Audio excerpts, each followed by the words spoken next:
Okay guys, welcome back to the channel. If you're here for this video, then you probably watched video 1, so this would be video 2 in the series. If you haven't already, hit that like and subscribe for me. It makes my day. It makes me happy. Alright, so this video is going to be about your first year as a new truck driver. I highly recommend that you prepare yourself. Truck driving is not like anything else you've ever done. It's lonely, it's monotonous, it's boring, it's fun, it's entertaining, it can make you happy, it can make you sad, it can make you angry, all of the above. You can have all those emotions in one day sitting in the seat. So that being said, you need to prepare yourself. Your first year of driving over the road is going to be your worst year of driving a truck, period. Hands down, by far, no question, your worst year. Hey, a brand new driver gets shit on. That's the way it goes. Now, you don't always have to get shit on, but it's pretty common. It used to not be like that. It used to be the brand new drivers would sit at the cafe, you know, kind of close to the old drivers and keep their mouth shut and just listen to the tales that the old drivers talk about and learn. And I'm not saying shut up, be quiet, and all that. Don't misunderstand what I'm saying. But if you're a brand new driver sitting next to a driver who's been driving 20 years, what do you have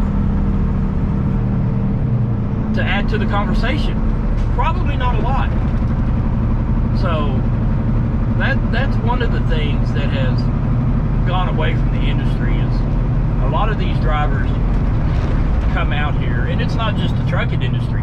You get brand new people that start a brand new job and they want to know, how come I'm not making as much as that guy? Well, you just started this industry. That guy's been in here 20 years. Who's more valuable? That guy, because he knows what he's doing. So your first year. Now, if you want to be an over-the-road truck driver your whole career, good for you. If you want to be a local truck driver your whole career, good for you. It doesn't matter. What does matter is your first year, first 2 years. Once you get that, I highly recommend you get your first year over the road before you consider anything else. Now, you may enjoy every minute of it. You may hate every minute of it. But prepare your mindset that this is going to be the hardest first year of anything you've ever done. The reason I say that is you're not going to make as much money. You're not going to be as home as much. You're going to miss birthdays. You're going to miss weddings. You're going to miss funerals. You're going to miss anniversaries. You're going to miss all that. Because very rarely when somebody dies does this get planned. Very rarely, you know, if something major happens at home, are you right around the corner that you can swing by? Not going to happen.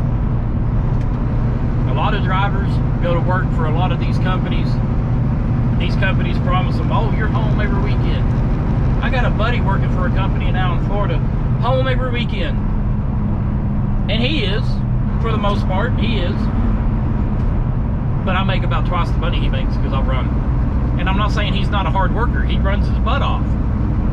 But that weekend load will make or break your week. Whether you're paid by the mile, or if you're paid percentage, or you're an owner operator, that weekend load, the load I'm on right now is a weekend load, will make or break your week. So, just prepare yourself for your first week to be, or your first year, excuse me, to be very hard. And if you prepare yourself that it's going to be hard, and it's not as hard as you prepared for, then you're on easy street, just gravy. This is not a hard job. It can be. It can be very tough.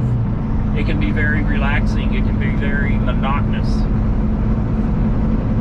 If you don't like to drive, this ain't the job for you. I don't care. I can drive, I can not drive, doesn't matter. I don't hate to drive. But if you hate to drive, you need to X out of this video and find another career, because you're not going to make it. So, one other thing you need to look at is whatever company y'all decide to go to work for, you need to make sure the mentor that you're choosing, you don't get to choose your mentor, but you need to have expectations of your mentor. Are they teaching you the right way of doing stuff? You need to know the truck. You need to know your equipment. You need to know etiquette. Etiquette goes a long way. When you pull into that fuel island and you're getting fuel, after you get fuel and you wash your windows and all that bunch of stuff, you can wash your windows, guys, while your truck is fueling. FYI.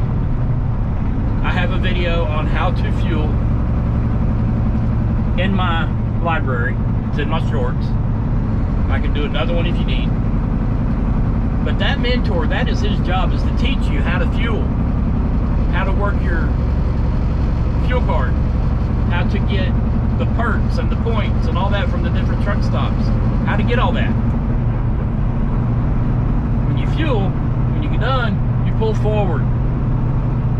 You go in, you grab a soda, you grab your receipt, you get back in the truck and you leave.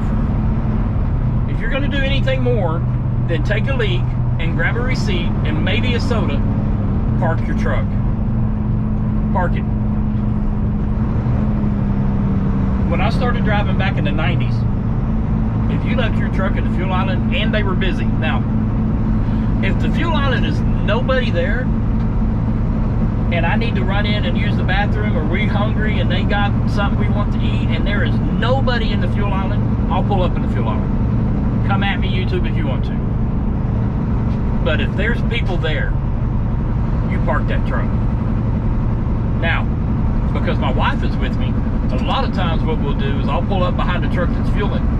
She'll go in and get what we need, and by the time he gets done fueling and he pulls up, and then he gets what he needs and he pulls out of the way, I can pull up where he was, and by that time she's back in the truck, and it was the same amount of time as if we fueled.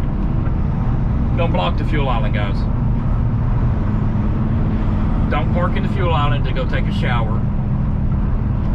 Park in a parking spot. Be straight in the parking spot. This is all the stuff your mentor should be teaching you. The hows and the whys and the whats and all that bunch of stuff. When you're with your mentor, there is not a such thing as a stupid question. If your mentor will not answer questions that you have that just pop in your head, tell your company you want a different mentor. Get on my videos and send me a question. I have mentored I don't know how many people over the phone. Mentor is key to you having a successful driving career and a non-successful driving career. And I'll tell you a quick story. I got a buddy by the name of Joe, lives up in Illinois. He went through driving school, got a CDL in his hand. He went to Trans Am Trucking. Trans Am Trucking, that's where I met him. Because I didn't need a mentor. I'd already been driving 15 years. I needed a paycheck. Go to Trans Am. A, they are a crap company, don't even think about it. But B, they put you through a week-long orientation, they pay for your hotel, they buy you lunch, everything else is on you. They will get you to their office. They will pay for transportation. Most companies do pay for transportation. If they don't pay for transportation, move on to a different company. But they put him in a truck with 0 driving experience, not a mile, other than the little bit he got before he took his driving test. And they sent him out. Go. You're a good job. You passed your backing up test. You're an official truck driver now. Let's go. He didn't last a month. Great guy. He's doing very well. He moved back to his hometown. Got a local job. He's doing great. Over the road is a different animal, and he will tell you that. I didn't get enough training. So don't take it for granted. I know that riding around with somebody and not being your own boss is a pain, and you want the freedom that comes with this job, and you want to be able to stop and scratch your butt whenever you want to, and that's great. Suck it up for however long the mentor takes, and then you can do what you want to do. Suck it up and drive for a company for 2 years, and then you could go to any company you want to go to.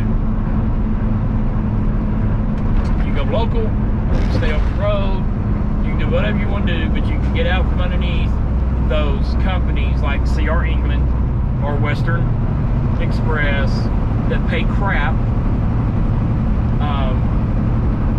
and you can go to a place that you can make $2,000 or $3,000 a week without issue. So keep that in mind. This is episode 2. Episode 3 will be what your family can expect if you decide to come over the road truck driver. Thanks for watching. Hit that like and subscribe. I will see you